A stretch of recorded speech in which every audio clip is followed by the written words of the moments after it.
Welcome, everyone. My thesis title is Treatment-Related Cardiotoxicity in Pediatric Oncology.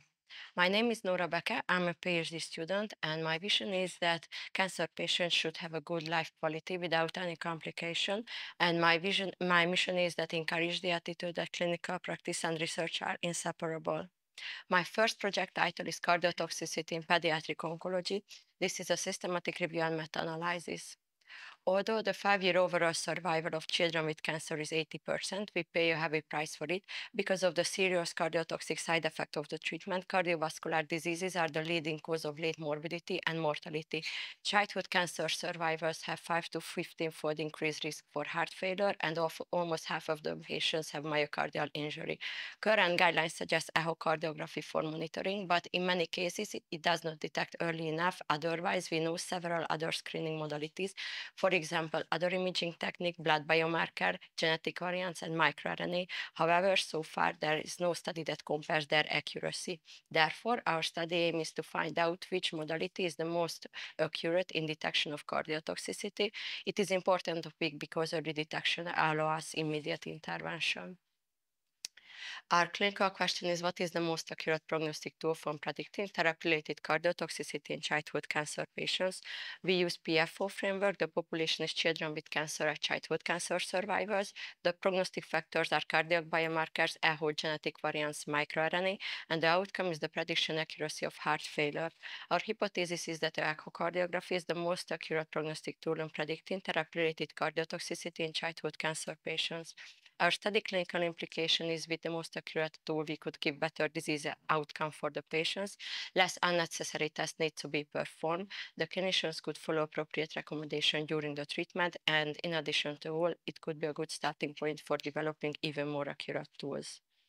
My search key contains 4 domains, and the hit numbers can be found on the bottom of the slide. After the systematic search, I had 5,000 articles, and at the end of the selection phases, I have 73 eligible articles. Based on the type of the predictive factors, we divided the articles into 5 major groups: microRNA, echocardiography, AI models, serum biomarkers, and genetic variants. And the outcome is this factor prediction performance measured by R under the curve, correlation, odds ratio, and mean difference. In this forest plot, we have summarized some predictive factors, and they are, in this case, they are investigated in a complex prediction model built by AI. We have plotted the time-independent performances of this following model.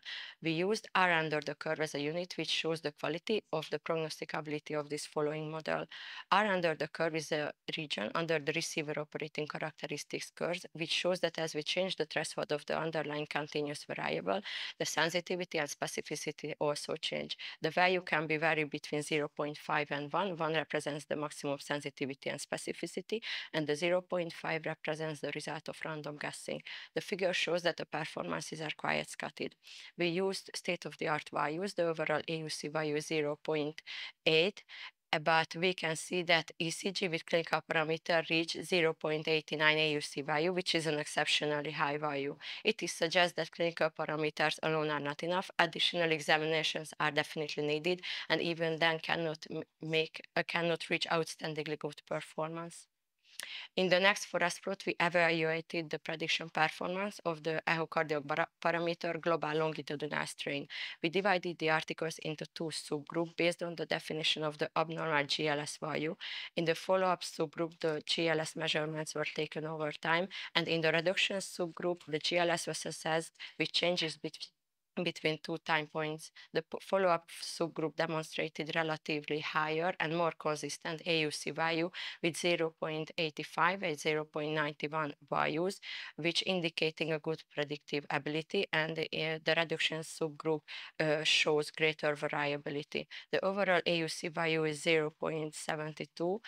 However, GLS has a reasonable predictive performance, but because of the lack of consistency, GLS cannot be used as a diagnostic tool alone. Our study main strengths that we try to create order in a chaos caused by non-uniform publication strategy of the articles. This is a complex and comprehensive analysis of most of the predictive factors we have known so far. The main limitations are incomplete data provision, the diversity of the definitions and variables. That's why we couldn't pull the results in most cases. Our study conclusion is that there is no silver bullet for early cardiotoxicity detection. A multimodal strategy remains the most effective approach. The main implication for practice that combining multiple diagnostic tools remains the most reliable approach, and the implication for research that appropriate control groups and standardized definitions are required. And the AI and microRNA-based tools are promising, but they must be validated in a large data sets. Currently, my manuscript is under review in a pediatric research journal. My second project title is Investigating the Side Effects and Efficacy of Immunotherapies in Pediatric Cancer Patients. This will be a systematic review and meta-analysis. Immunotherapy is rapidly emerging as an effective therapy for children with cancer. These drugs work by enhancing the immune system's ability to eliminate malignant cells. They have a unique side effect profile compared to chemotherapy. In the short term, they can cause colitis and dermatitis and endocrinopathies and growth retardation in the long term. Because immunotherapies are becoming increasingly widespread, it's crucial to assess their side effect and their efficacy. However, so far, there is no comprehensive study about most immunotherapies which officially approved use in pediatric oncology. Therefore, our study aim is to provide evidence the safety and efficacy of immunotherapies. Our clinical question is, what are the adverse effects of immunotherapies and how effective are these treatments in terms of tumor response based on RECIST criteria in pediatric cancer patients? We use PO framework. The population is pediatric cancer patients and childhood cancer survivors. The exposure is the immunotherapy, and the outcomes are the side effects and efficacy. Our hypothesis is that the use of immunotherapy does not increase the incidence of adverse events and does not influence the tumor response in pediatric cancer patients. Our study clinical implication is give better disease outcome and quality of life of the patients, provide evidence regarding their safety and efficacy, so the clinicians could make preventive intervention in time. My search key contains 4 domains, and the hit numbers can be found on the bottom of the slide. Currently, I'm in the title abstract selection phase.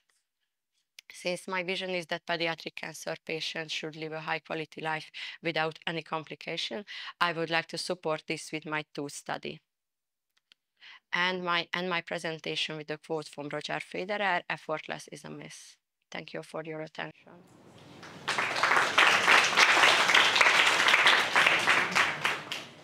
It was a very, very interesting presentation. And I was wondering, looking at those models that seemed to be the most promising, if the ECG plus clinical is the best one. Still, when we have ECG modification, isn't it already an established cardiotoxic event? Or I don't know. I mean, the ECG findings can predict the onset of the severity of the cardiotoxicity, or can you expand a bit more on how the ECG? In this case, the ECG does not only include the standard parameter, they include 86 very precisely measured values. So I think this could be an explanation to include ECG to this prediction model. And they cannot predict the onset of the cardiotoxicity, but they can they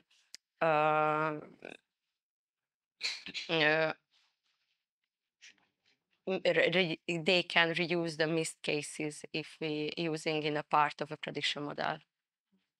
Thank you.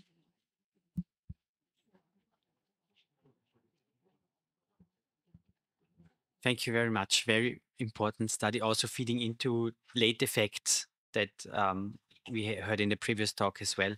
I had one first question would be, you mentioned AI tools that are upcoming. What could you specify which AI tools are upcoming to predict cardiac toxicity?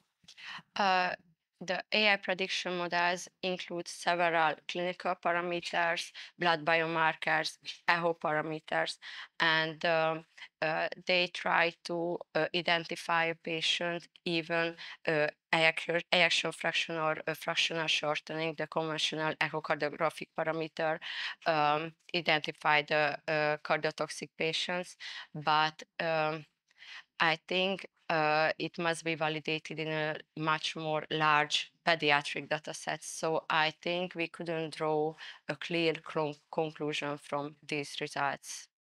And are there also AI tools analyzing the images of the ultrasound? Like, Yeah, because I think now these were the parameters that are still measured by humans, let's say. yes, they analyze the images and the parameters which measured with humans also. Perfect, thank you. And then I was wondering, in your meta-analysis, were there any information on cardioprotective reagents that are now more commonly administered together with doxorubicin, for example? Dexrazoxane is a most effective preventive drug to prevent cardiotoxicity. They use widespread the dexrazoxane. And did you see in your meta-analysis any improvements of the parameters that are used to measure cardiotoxicity? Sorry? Did you see any improvement with the use of cardioprotective medication on the parameters that you analyzed? We didn't examine the cardioprotective agents, so I don't know. And was it an exclusion criterion, for example? We didn't include the articles who examined dexrazoxane. They examined them separately, the separate studies. So this wasn't our focus. Okay, perfect. Any Thank you for your presentation. My question would be that you have mentioned that you also use odds ratio and mean difference for outcomes, but I think you didn't include them in your presentation. So what outcomes did you use odds ratio and mean difference for? During the data extraction, we extract these data as well, but we didn't have enough comparable articles in the given groups, so we didn't meta-analyze them. The systematic review part of the manuscript, the articles who use odds ratio and mean difference. And other than that, the diagnostics measures are also more interesting, I think, in your case. So I think we use R under the curve, which much more better than odds ratio in this our case. yes, thank you. I'm coming with my usual question. Don't you plan an own prospective study? I mean, you are following the kids regularly anyway. Probably you are performing echo regularly anyway. So just because one of your investigated tools is the GLS, I mean measurement, the GLS. So just having an extra method compared to the regular echo, this is the speckle tracking method. So I think it's still manageable. It's not a huge extra. Most of the adult cardiologists can do that. Yes. And most of the echo equipments are also capable to do that. And also, we are having regularly blood tests. So just adding some extra, like proBNP, is still not an extra thing. So I'm just asking because it seems to be a feasible prospective study. And in the pediatric clinic, you have so many kids. So, I mean, maybe you cannot answer now this question. I'm just, telling you maybe it's worth considering to follow them in cardiology perspective as well, because it's absolutely feasible. Thank you for your question and advice.